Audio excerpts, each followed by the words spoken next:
நம்முடைய தெரிந்தெடுப்பு ரொம்ப முக்கியம்.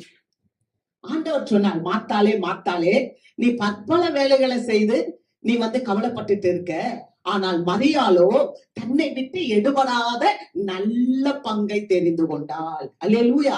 அவளுடைய இருதய சிந்தையில உலக ரட்சகரை தெரிந்து கொண்டதுனால ஒருத்தன் அப்பத்தினால் மாத்திரம் அல்ல, தேவனுடைய வாயிலிருந்து புறப்படுகிற ஒவ்வொரு வார்த்தையினாலும் பிழைப்பான் என்பதை அவள் அறிந்திருந்தபடியினால இயேசுவின் பாதத்தடியிலே உணர்ந்துட்டான்.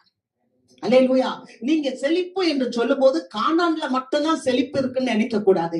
அங்க எகிப்திலையும் செழிப்பு இருக்கும். சில வேளைகள்ல கானான்ல கூட பஞ்சம் வரும், ஆனா எகிப்துல பஞ்சம் வராது. அல்லேலூயா.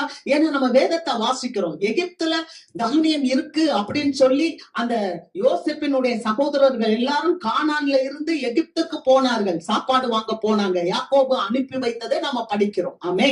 ஆனா இந்த நாட்களில ஆண்டவர் உங்களுக்கும் எனக்கும் வெளிப்படுத்தி சொல்லுகிற ஒரு காரியம் என்னன்னா, எகிப்துல செழிப்பு இருக்கும், ஆனால் உன்னுடைய தெரிந்தெடுப்பு என்ன? மரியாள் தன்னை விட்டு எடுபடாத நல்ல பங்கை தெரிந்து கொண்டாள். உங்க கானான்ல உனக்கு பஞ்சம் வந்தாலும் அந்த பஞ்சம் சரி செய்யப்படும். ஆனா எகிப்துல பஞ்சம் வந்துச்சுன்னு சொன்னா, அல்லது சோதம் கொமராவுல நீங்க போய் அந்த இடத்தை தேர்ந்தெடுத்து போகணும்னு சொன்னா, அந்த இடம் எப்படி ஆயிரும்னா, அது கந்தகம் இறங்கி அந்த பூமியவே அழித்து விடும். அது பாவம் நிறைந்த இடம். சொல்றது விளங்குன்னு நினைக்கிறேன். அல்லேலூயா. அப்ப தெரிந்தெடுப்பு ரொம்ப முக்கியம். அதனாலதான் இந்த மரியாள் என்ன பண்ணா, தன்னை விட்டு எடுபடாத நல்ல பங்கை அவள் தெரிந்து கொண்டாள். அல்லேலூயா.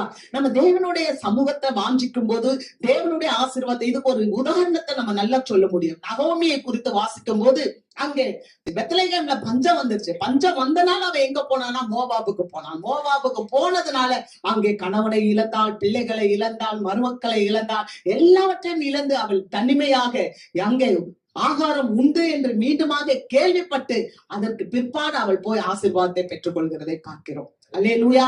ஆகவே இந்த நாட்களில் நமக்கு திருஷ்டாந்தமாக நிறைய காரியங்களை தேவன் நமக்கு எழுதி வைத்திருக்கிறார். ஆமென். இந்த வேதத்துல நமக்கு எழுதி வைத்திருக்கிறது. இந்த வேதத்தை நாம் பின்பற்ற வேண்டும். நாம் எதை தெரிந்தெடுக்கிறோம்?